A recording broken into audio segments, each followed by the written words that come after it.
A Mystery by Anton Pavlovich Chekhov. The evening of Easter Sunday, the actual civil councillor, Navagin, on his return from paying calls, picked up the sheet of paper on which visitors had inscribed their names in the hall, and went with it into his study.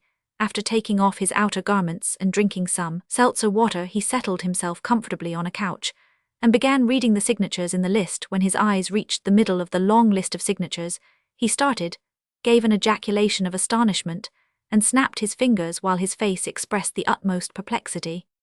Again, he said, slapping his knee, "It's extraordinary again. There is the signature of that fellow, goodness knows who he is, Fedyukov." Again. Among the numerous signatures on the paper was the signature of a certain Fedyukov. Who the devil this Fedyukov was, Navagin had not a notion. He went over in his memory all his acquaintances, relations, and subordinates in the service, recalled his remote past, but could recollect no name like Fedyukov. What was so strange was that this incognito Fedyukov had signed his name regularly every Christmas and Easter. For the last 13 years neither Navagin, his wife, nor his house porter knew who he was, where he came from, or what he was like. "It's extraordinary," Navagin thought in perplexity as he paced about the study. "It's strange and incomprehensible. It's like sorcery." "Call the porter here," he shouted. "It's devilish queer, but I will find out who he is." "I say, Grigory," he said, addressing the porter as he entered, "that Fedyukov has signed his name again. Did you see him?" "No, Your Excellency." "Upon my word, but he has signed his name, so he must have been in the hall, has he been?" "No, he hasn't, Your Excellency." "How could he have signed his name without being there?" "I can't tell." "Who is to tell then? You sit gaping there in the hall. Try and remember, perhaps someone you didn't know came in. Think a minute." "No, Your Excellency, there has been no one I didn't know. Our clerks have been. The Baroness came to see Her Excellency, the priests have been with the cross, and there has been no one else." "Why, he was invisible when he signed his name then, was he?" "I can't say, but there has been no Fedyukov here, that I will swear before the holy image." "It's queer, it's incomprehensible, it's extraordinary," mused Navagin. "It's positively ludicrous. A man has been signing his name here for 13 years, and you can't find out who he is. Perhaps it's a joke. Perhaps some clerk writes that name as well as his own for fun."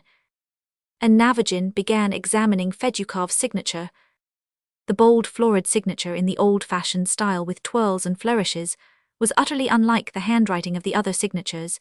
It was next below the signature of S.H. Tuchkin, the provincial secretary, a scared, timorous little man who would certainly have died of fright if he had ventured upon such an impudent joke.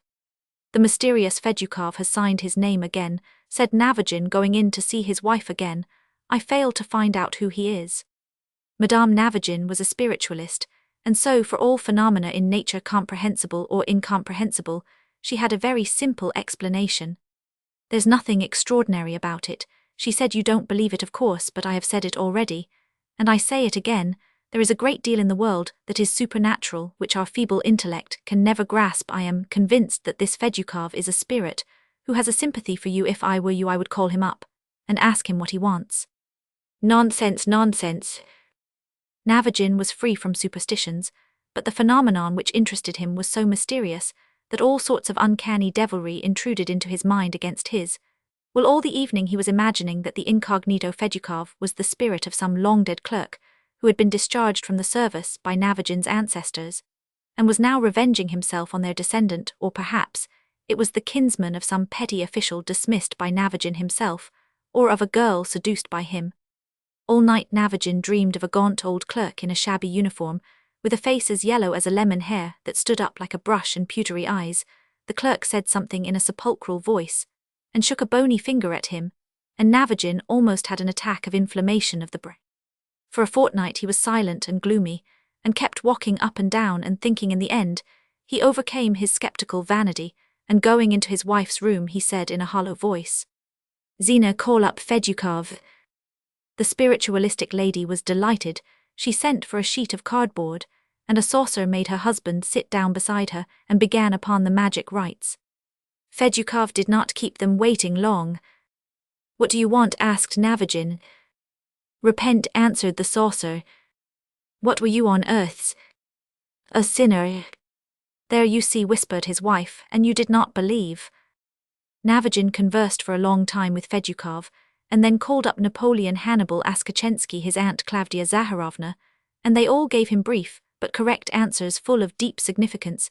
He was busy with the saucer for 4 hours and fell asleep, soothed and happy that he had become acquainted with a mysterious world that was new to him. After that he studied spiritualism every day, and at the office informed the clerks that there was a great deal in nature that was supernatural and marvelous, to which our men of science ought to have turned their attention long ago.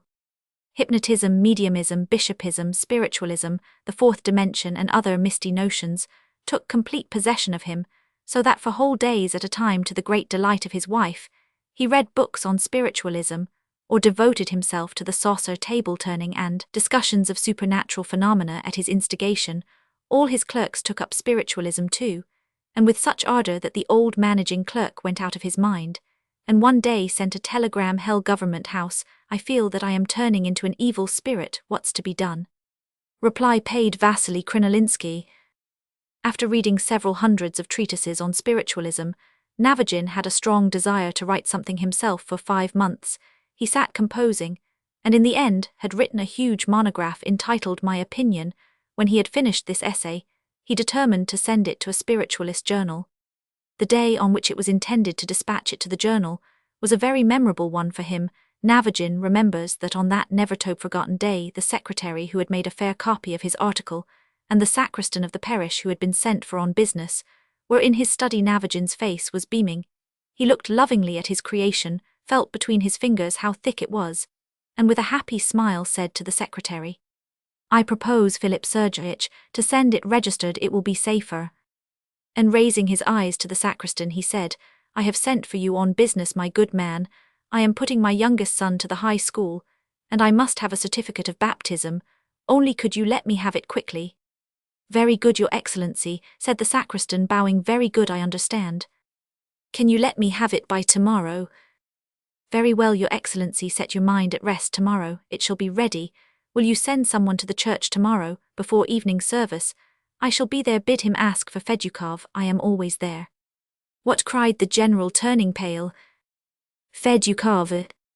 You are Fedyukov?" asked Navagin, looking at him with wide open eyes. "Just so, Fedyukov. You signed your name in my hole?" "Yes," the sacristan admitted, and was overcome with confusion. "When we come with the cross, Your Excellency, to grand gentlemen's houses, I always sign my name. I like doing it, excuse me. But when I see the list of names in the hall, I feel an impulse to sign mine." In dumb stupefaction, understanding nothing, hearing nothing, Navagin paced about his study.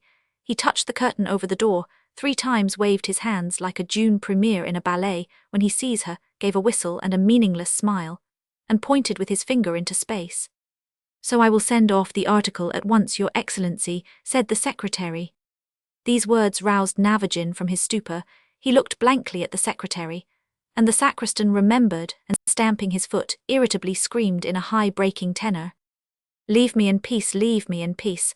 I tell you what you want of me, I don't understand." The secretary and the sacristan went out of the study and reached the street while he was still stamping and shouting, "Leave me in peace, what you want of me, I don't understand, leave me in peace."